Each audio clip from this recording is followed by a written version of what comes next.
What's going on, everybody? Curtis Wilkerson with HawgSports.com, coming to you live from beautiful Tampa, Florida, just across the street from Emily Arena. It's loud over there. I tried to do this thing a couple times over there. It was a little bit too loud. I couldn't hear myself think, and you guys definitely couldn't hear me talk. So I came across the street. Beautiful view of the water here.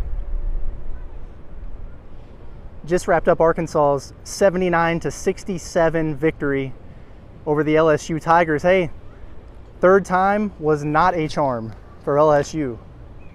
As Will Wade said it best, sometimes you just got to face the music. Arkansas is better than they are. Those are his words, not mine. His quote in the postgame press conference. Listen, this was an interesting ball game. You know, Arkansas, I thought, played fantastic defensively to open up the game. Held LSU, I think, one of their first 8 shots made. Built up a little bit of a lead there.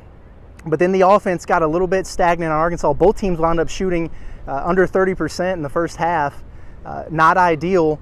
And, you know, you're starting to see some of those trouble signs that we've seen from Arkansas in the past. You've got, you know, J.D. Note getting into some foul trouble there. He had 2 with 7 minutes and 30 seconds to go and had to set out that stretch in the first half. It felt a little uneasy. You know, Arkansas obviously had trouble scoring at that point. They were struggling a little bit before that. You know, LSU builds up a 3-point lead. But hey, Will Wade and Chris Lykes combined for a 6-0 run to close the half. Lykes picks up, he gets fouled, he gets to the free throw line. Will Wade is not a happy camper, he gets tech.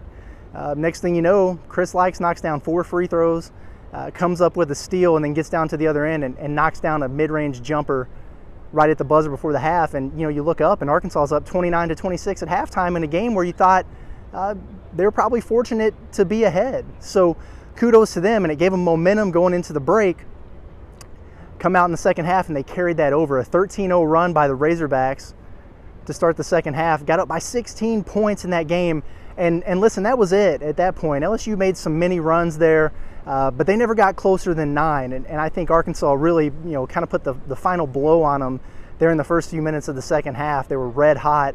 You know, just a terrific tour. It's not. It isn't. It's a cliche that it's not. You know, it's not easy to beat a team 3 times. And you know, I pulled some stats that a guy had out there. It turns out it's actually not as difficult as people think, but there's something to be said for the adjustments that are made, especially when 2 teams are as talented as Arkansas and LSU. This is, you know, evenly matched teams, even though Arkansas beat them 3 times.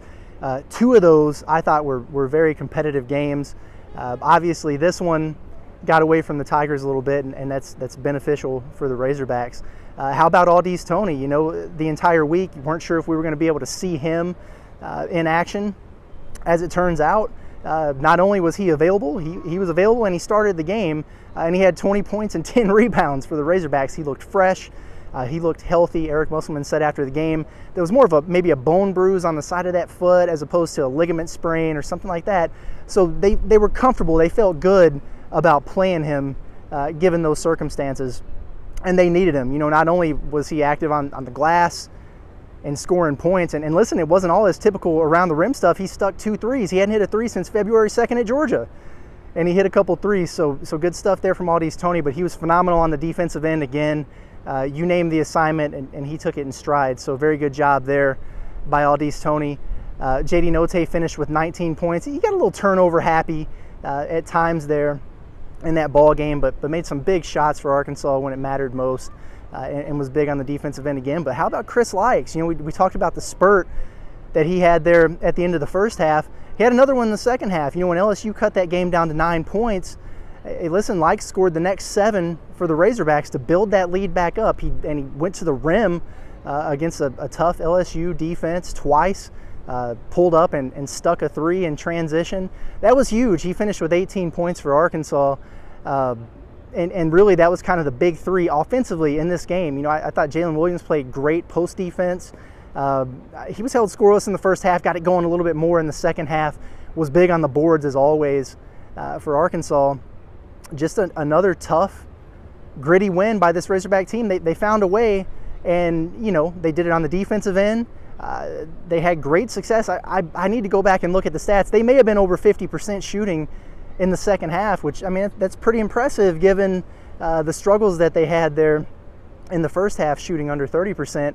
I think one of the biggest keys to the game, though, was rebounding. You know, this Razorback team got dominated on the glass I think violated was a word that somebody in the media used, and one of the Arkansas guys I think said annihilated last time out. They gave up 22 offensive rebounds to the Tigers. That wasn't an issue this time. Arkansas was plus 14 on the boards. That's quite a turnaround from a game that was played just over a week ago. It was 9 days ago when Arkansas played LSU last, and I think this was the best game they played against the Tigers all season. So good on Arkansas. And listen, LSU, they said it in the build-up to this game. They wanted another crack at the Razorbacks. They said that. Those were their words. They wanted to see Arkansas again. Well, they got them again, and Arkansas won that game. And it was interesting because in the aftermath, Brandon Murray, Darius Days, in the post-game presser, they said, hey, I think Arkansas wanted it more and they played harder than we did. Well, if you wanted to crack at Arkansas, then why is that the case? I was a little confused by seeing that. And listen, Arkansas hears this stuff. It's interesting. Every team that Arkansas beats now, you hear the opponent say, we want another crack at them. We want another crack at them. Some of them feel disrespected. Some of them feel like maybe they're better than they show against the Razorbacks. I don't know. But Arkansas hears that. And they use that as motivation. You don't think they do? Remember Eric Musselman in the Auburn dance party at half court? Which, by the way, sorry, Zep Jasper, you're not going to get a chance to beat the crap out of Arkansas like you said you were going to because you guys lost today. But, it's just real interesting to see all that and to not think that Arkansas doesn't use this as motivation. They do. And they touched on it a little bit after the game, but I think you saw it with the exclamation point in the final seconds with the game decided, and Aldis Toney got loose and threw down the big dunk. Usually you don't necessarily like to see that too much. We didn't get a comment from Eric Musselman on it. Toney said, hey, that the clock wasn't at 0, so we were going to play it out until the final buzzer. Listen, there was some intent behind that, and they asked Will Wade about it in the presser, and he was pretty blunt in saying, this is his exact quote, can't let it bother us too much when they whipped our ass 3 times. Hey, say what you want about Will Wade. I know a lot of people, maybe aren't crazy about him, but the dude's a great quote. I'll give him credit for that. So Arkansas wins at 79-67. They advance to the SEC tournament semifinals. And for those who were curious, what's the motivation for coming to the SEC tournament? They wanted that game, and they want to win this title. You could tell from the way that they played today. And we thought that this was going to be a semifinal matchup at noon on Saturday against Auburn. It's not. Listen, they ran into a little bit of a buzzsaw, pun intended with the word there, in Texas A&M, coached by Buzz Williams, who kind of rolled them today. That game tightened up there at the end. Wendell Green got hot and hit a bunch of threes for Auburn. But Texas A&M controlled that game throughout. So, this is a team, they're dangerous. Arkansas struggled with them, played them twice, split the season series. You'll remember that game at College Station. Arkansas made a furious rally. I think they were down 17, cut it to 1. They wound up losing. Got them back 2 weeks later, but it took overtime in Bud Walton Arena for Arkansas to get that done. It was interesting at the time. Texas A&M was, 15-1, I think, to start the season. They lost 8 games in a row. They didn't win a game for almost a month, I guess it was. Really turned it on here down the stretch. I think they're up to 21 or 22 wins now, and they're firmly on the bubble. They're trying to play their way in.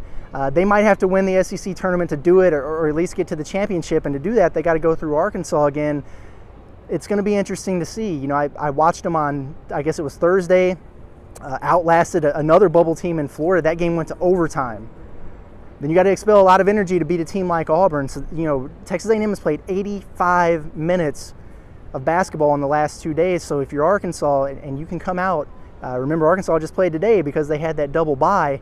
If Arkansas can come out, weather any early storms, A&M has been shooting it really well. Coleman's been playing great for them inside. But if they can weather any early storms and keep this game close or hold a lead down the stretch, you got to wonder when the fatigue is going to start to set in for Texas A&M, or if it will. Maybe they're riding on adrenaline. Hey, but at this point, they've got nothing to lose and everything to gain. And on the flip side for Arkansas, I'm excited for this matchup. But what I think this LSU game did is lock Arkansas up for a 4 seed at the minimum. I think coming into it, there could have been a case, if LSU was able to sneak that out. Maybe a couple other things happen. You look at UConn and Houston, some of those other teams in the mix. Could that have been problematic for Arkansas? Could it have bumped them down to the 5 line? Maybe. I don't know. But I think this win locks them in. It's another quad 1 victory.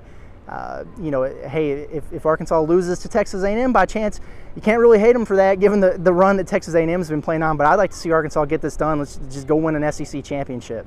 If you're the Razorbacks, another feather in the cap for Eric Musselman and the Hogs, who've been playing fantastic. They're 25-7. It's exciting stuff. I'm going to get back in here and watch some of these other games, get this thing uploaded for you guys. And then we will be back noon tomorrow, Arkansas and Texas A&M, right here from Amalie Arena in Tampa, Florida. This has been Curtis Wilkerson with HawgSports.com. We'll catch you tomorrow.